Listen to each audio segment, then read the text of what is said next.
오늘부터는 느헤미야 말씀을 우리 함께 보도록 하겠습니다. 오늘 우리에게 주신 하나님 말씀은 느헤미야 1장 1절에서 4절까지 말씀입니다.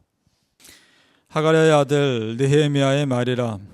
아닥사스다 왕 제20년 계슬루월에 내가 수산궁에 있는데 내 형제들 가운데 하나인 하나니가 두어 사람과 함께 유다에서 내게 이르렀기로 내가 그 사로잡힘을 면하고 남아있는 유다와 예루살렘 사람들의 형편을 물은즉 그들이 내게 이르되 사로잡힘을 면하고 남아있는 자들이 그 지방 거기에서 큰 환난을 당하고 능욕을 받으며 예루살렘 성은 허물어지고 성문들은 불탔다 하는지라. 내가 이 말을 듣고 앉아서 울고 수일 동안 슬퍼하며 하늘의 하나님 앞에 금식하며 기도하여. 아멘. 오늘 새벽에 예배하신 하나님의 은혜가 우리 성도님들께 함께 하시기를 예수님 이름으로 축복합니다. 아멘. 자, 오늘부터 느헤미야의 말씀을 시작합니다. 하나님이 큰 일을 이루시기 위해서 한 사람을 일꾼으로 세우시는데 그 한 사람을 일꾼으로 만들어 가시는 내용이 느헤미야에 잘 나옵니다. 그 주인공 느헤미야, 이 사람은 바벨론의 포로로 끌려갔던 유대인의 후손입니다. 바벨론이 망하고 페르시아 제국으로 바뀌었는데도 여전히 백성들은 그 자리에 남아있던 사람들이 있었습니다. 이 느헤미야는 민족을 사랑하는 마음이 특별한 사람이었습니다. 지난번 새벽 말씀에서 누가 리더인가 라는 제목으로 말씀드렸던 기억이 납니다. 누가 리더인가? 그 공동체를 정말 아끼고 사랑할 줄 아는 사람, 그리고 그 공동체를 위해 진심으로 기도할 줄 아는 사람, 그 사람이 진정한 그 공동체의 리더라고 말씀드렸습니다. 느헤미야가 그런 사람입니다. 예루살렘의 상황을 다른 사람 통해서 듣고 진심으로 속상해합니다. 안타까워합니다. 자, 포로로 잡혀가지 않았던 예루살렘 사람도 있었던 것 같습니다. 근데 그 사람들의 삶도 포로로 끌려간 사람 못지않게 나름대로 힘들었던 것을 알 수 있습니다. 자, 3절을 다시 보시죠. 제가 있습니다. 그들이 내게 이르되 사로잡힘을 면하고 남아있는 자들이 그 지방 거기에서 큰 환난을 당하고 능욕을 받으며 예루살렘 성은 허물어지고 성문들은 불탔다 하는지라. 자, 그 당시 예루살렘에 있는 유대인들의 숫자가 적고 군대도 없었으니까 이방인들에 의해 괴롭힘 당했겠죠. 그리고 예루살렘 성벽도 무너진 상황이니까 어떠한 보호도 받지 못했을 겁니다. 자, 이때 느헤미야가 어떻게 반응하느냐? 4절을 봅니다. 내가 이 말을 듣고 앉아서 울고 수일 동안 슬퍼하며 하늘의 하나님 앞에 금식하여 하며 기도하여. 자, 며칠 동안이나 울고 슬퍼했다고 기록합니다. 정말 자기 민족 사랑하는 사람이었습니다. 사실 느헤미야는 페르시아 나름대로 잘 살고 있었습니다. 자기 수산궁에 있었다고 하는 거 보니까 어느 정도의 위치에 있는 관리였던 것으로 보입니다. 그곳에 편하게 살 수 있는 사람입니다. 그리고 예루살렘에 살고 있는 사람들과는 아무 관계 없는 사람일 수 있죠. 그럼에도 같은 민족이라는 마음이 더 강했던 겁니다. 느헤미야에게. 그래서 그 백성을 위해 간절히 금식하며 기도할 정도입니다. 그러면 앞으로 느헤미야가 어떤 사람 될지 우리는 짐작할 수 있죠. 그 공동체를 위해서 아끼고 기도할 줄 아는 이 느헤미야를 하나님이 리더로 세우실 겁니다. 자, 그가 그럼 어떻게 기도했는지를 보죠. 6절 우리 같이 읽어보겠습니다. 6절입니다. 시작. 이제 종이 주의 종들인 이스라엘 자손을 위하여 주야로 기도하며 우리 이스라엘 자손이 주께 범죄한 죄들을 자복하오니 주는 귀를 기울이시며 눈을 여시사 종의 기도를 들으시옵소서.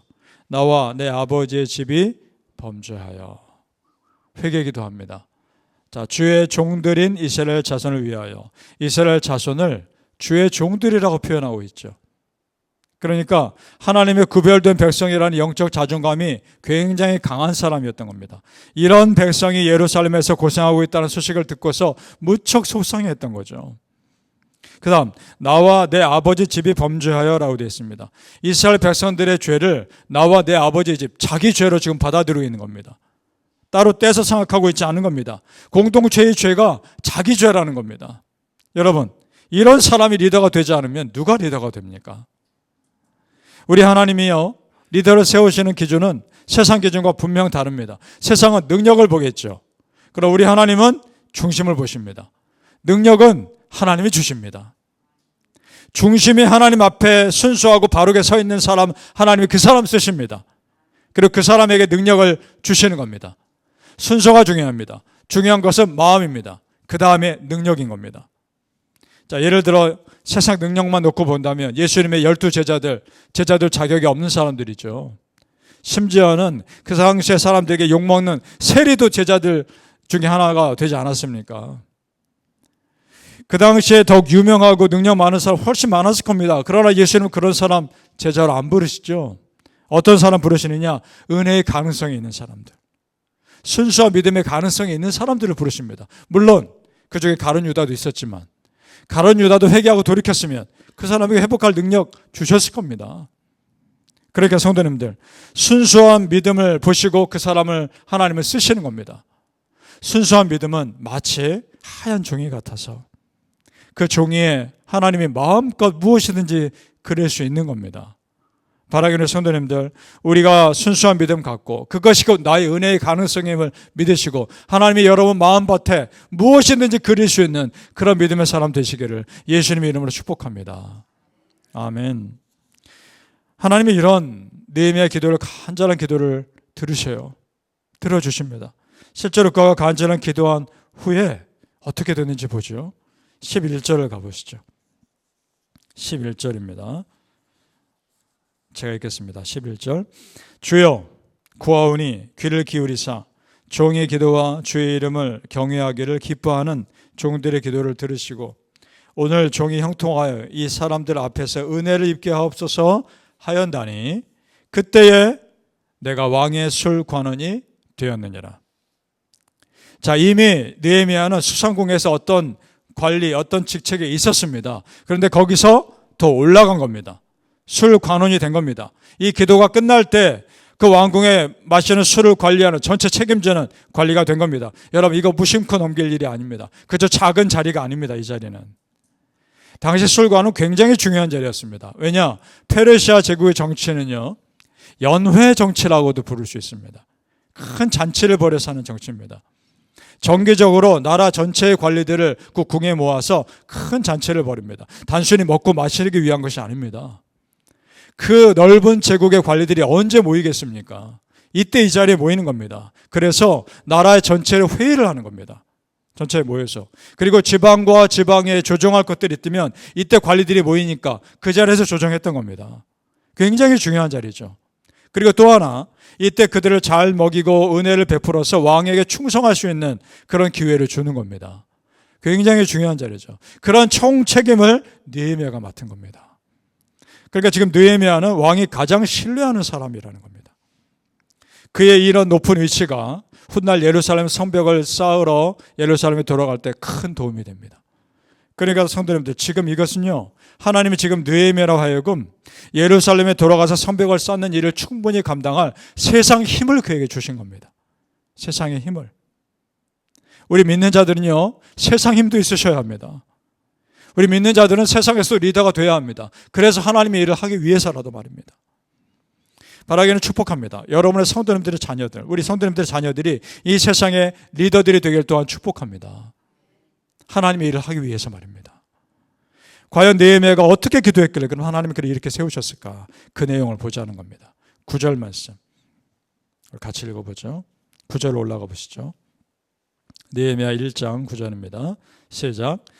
만일 내게로 돌아와 내 계명을 지켜 행하면 너희 쫓긴 자가 하늘 끝에 있을지라도 내가 거기서부터 그들을 모아 내 이름을 드리려고 택한 곳에 돌아오게 하리라 하신 말씀을 이제 청하건대 기억하옵소서. 아멘. 예전에 이렇게 말씀하셨으니까 그 말씀대로 이루어 주소서라고 기도하고 있습니다. 이 말씀 레위기 26장과 신명기 29장 30장 그걸 근거로 하고 있는 말씀입니다.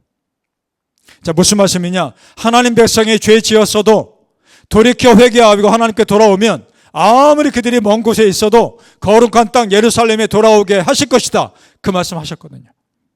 그 말씀 붙잡고 기도하고 있는 겁니다. 하나님, 그 말씀대로 이루어 주시옵소서. 기도하고 있는 겁니다.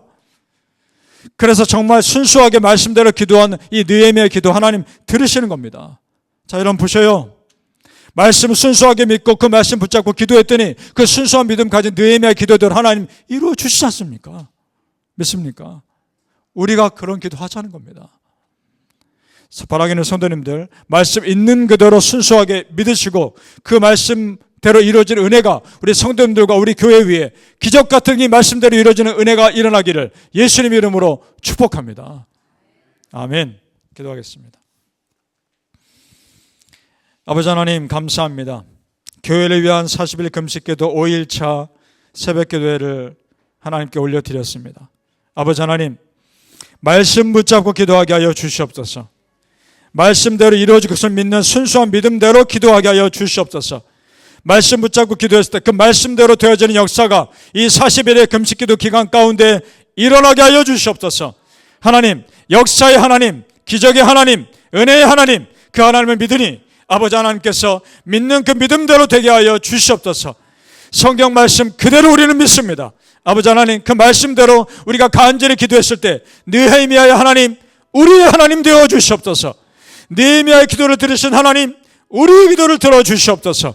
정말 그렇게 순수한 믿음으로 기도했을 때 믿음대로 되어지는 역사가 있게 하여 주시옵소서. 감사하며 예수님의 이름으로 기도하옵나이다. 아멘.